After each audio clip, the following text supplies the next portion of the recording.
My name's Aretha, And I'm Liz. and this is the Blue Lotus podcast with the hands, the Blue Lotus podcast. And so today we are focusing on the beginning stages of Liz's life and, just kind of starting her story off and seeing where it leads us. So my first question is, what do you wish you could tell your childhood self? Like, what do you wish that you could have heard when you were a kid that would have like made you feel like, oh, okay. Oof, that's a very deep question. Started off deep. Yeah, I feel like there's so many things I would want to tell that little girl. Some of them coming from a place of love, which would be like, you truly are loved just the way you are, and don't be afraid to be just you. And then another advice that I would give my younger self that carried out to my adulthood would be kind of listen to understand, not listen to respond. Because ever since I can remember, it's like I was always listening to respond, like from argue. Being the first generation and being the oldest of three girls. I got snappy really quick to the point where it's like, you couldn't tell me nothing. It was always a competition. Me and my mom were like this. So yeah, that's a whole other topic. I mean, that's really good because I think that's like advice that like an adult could probably hear. You know what I'm saying? Like, I think that's something that like I never even thought of because yeah, like sometimes when we're now looking back, like seeing how I was as like a teenager and like recently seeing pictures of me when I was like a little kid, I'm like, maybe I wasn't like the little like angel that I thought I was, like victim, like I think I was like a lot to handle too. And like that plays a big part, and it's just like being so defensive, and then that kind of plays out into the rest of my life because you become a teenager, then you become an adult, and it's like I don't ever still want to be that same person and like not the same person as in like feeling like you're a victim, or like no, the same person as like not being able to like listen to people when they're talking to me and just having like that quick response and not being able to be like, oh, maybe they're trying to like give me like good advice or like guide me, right? They're coming from a place of love. Yeah, right? Yeah. Which is like what we were talking about earlier, where it's just like if you don't talk to me in the right tone. Yeah, getting older, it's just like crazy, right? Because it's like we were just saying we have so much love for our parents because we're just like them, and we're realizing like the older we get, like you were saying, like that's your DNA, and I'm like, literally that's our DNA. I was saying how now I want to capture all these moments, and when I was just in DR, my dad's sister was saying, your father always has a camera, he's always capturing the moment, and he's just randomly capturing the moment. And I'm like, that's exactly what I'm doing right now, is just capturing this moment, right? And like, what else are we gonna do? And then with my situation, since I could say my first like real enemy in this world was my mother. And that's something your biggest op. Yeah. And I don't know if it's something within like the mother-daughter relationship and like competition for like your father's love, husband's love. Like, I guess everyone has a different relationship, right? But I could say that in my situation, that's what it was. And how do you get over that? Like, now that you had to kind of like, your mom's in a way taking care of you again as you're an adult, like how did you have to process that now? Like, you had to get over it probably quick, or you were already like kind of over that feeling? Yeah, no, for sure. Once you grow up, or I guess I'd just say once I kind of grew up, I was able to understand my mom from a woman's perspective versus when I was a little girl, I was kind of trying to understand her as a little girl, just kind of looking for love. And so it like made you grow up quick when you were decided to become a mother. Yeah. Or when life gave me the gift of motherhood at a very young age. Yeah. And so how was that? Like, how was that experience just being pregnant so young? I know you told me that kind of you were the first one in your family to ever have a baby out of wedlock. First baby mama. Hey, wouldn't recommend. 0 out of 10. But no, in all seriousness, so I got pregnant when I was 17. What wouldn't you do for love, right? Yeah, so let's talk about the set. This is a Valentine's Day shoot set. So I felt like, well, we all decided, right, that it was, which we have a cameraman, so we decided that it would be just different and cute to highlight love. Yeah, because it is the month of love, and I think we were saying that a lot of times we focus on the lack of it that we may be experiencing, or wanting to compare ourselves, like our relationship or lack of relationship with somebody else, and it's just kind of a measure that it's hard. It's something that you chase it, and it, like, you keep repelling it, and so you kind of have to remix your concept of love.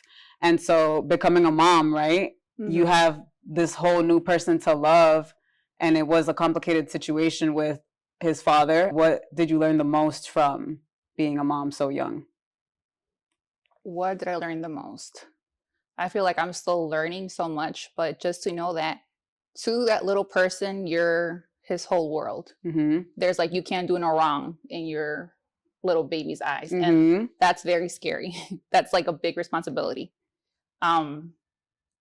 Just because you always kind of like second doubt yourself in if I'm doing enough. If since I was so young, I was 17, I was still dealing with like issues from my childhood that I never even felt like were issues. I kind of just thought that's just what it is, and I'm fine. There's nothing to fix. Like, I don't need therapy. I don't need anything. Like, I'm fine.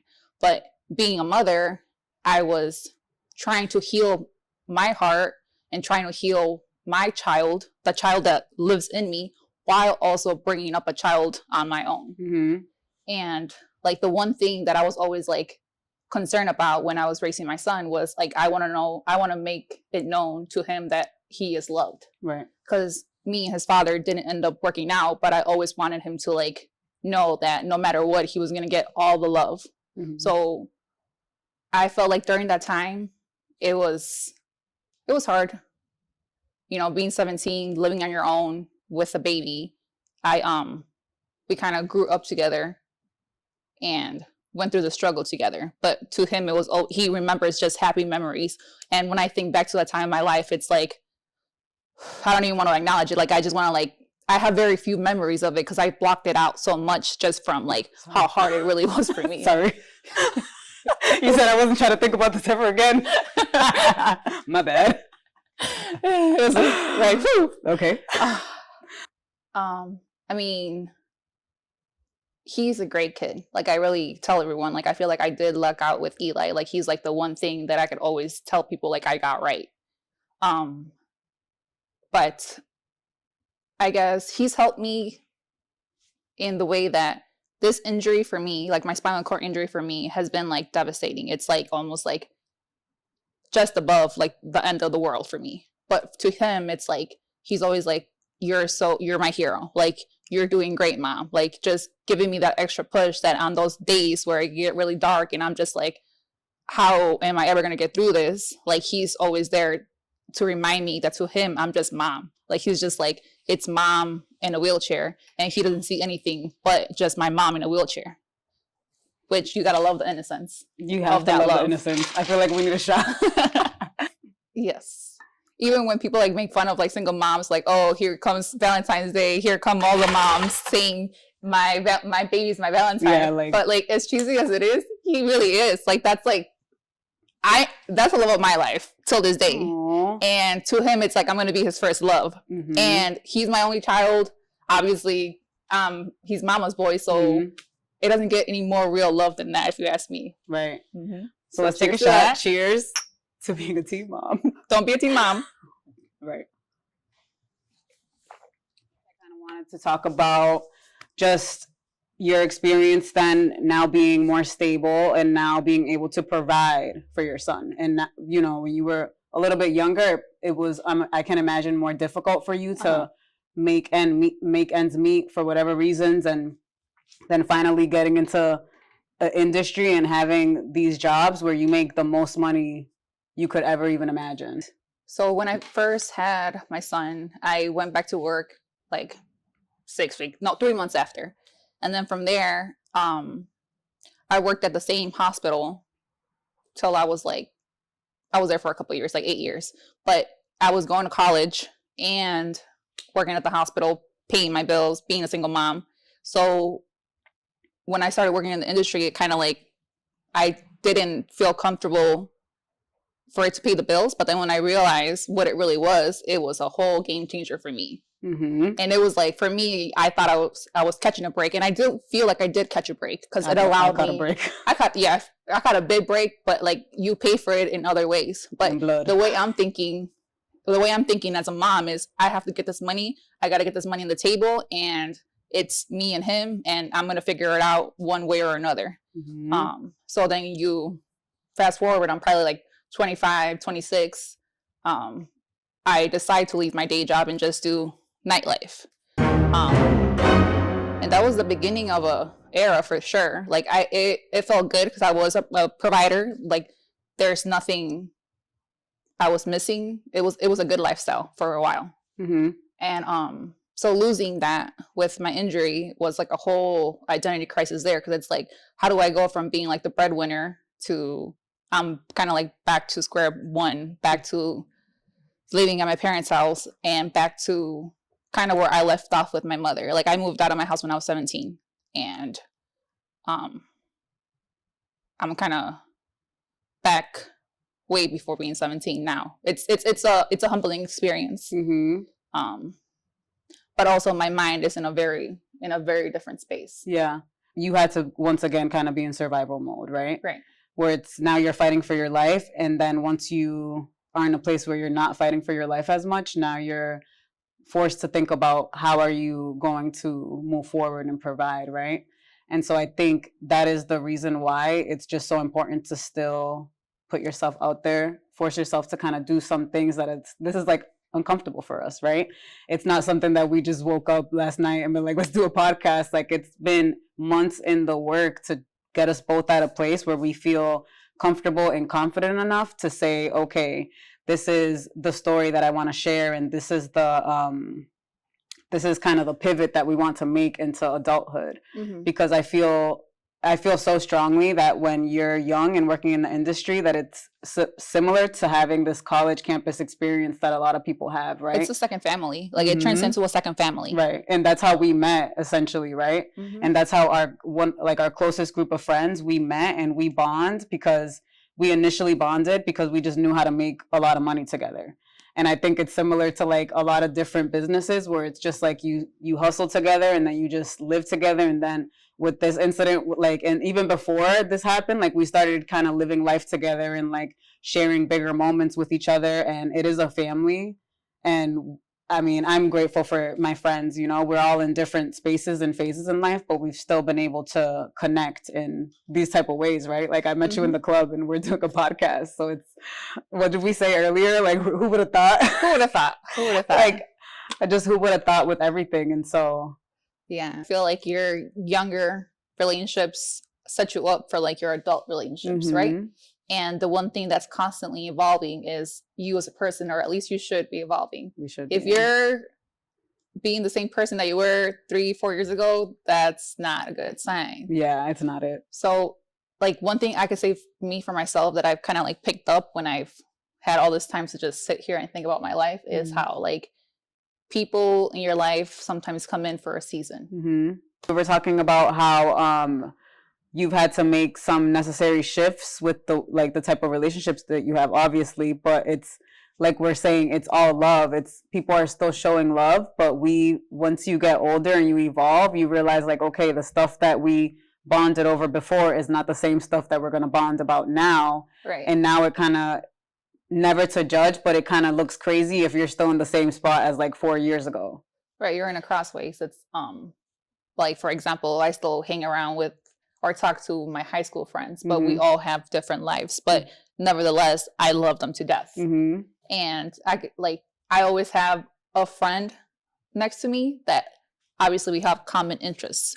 But I guess one thing that kind of comes with getting a little older is how do you keep someone you love in the circle, but also embrace their differences. And for them to embrace my differences. What it looked to hang out with me before is not what it looks like to hang out with me now. At all, yeah. But because of the love that some people have for me, it's no problem to them. Yeah, and that's been the most beautiful thing, right? Is that those connections that we made before, we're still able to somehow have those connections again, right?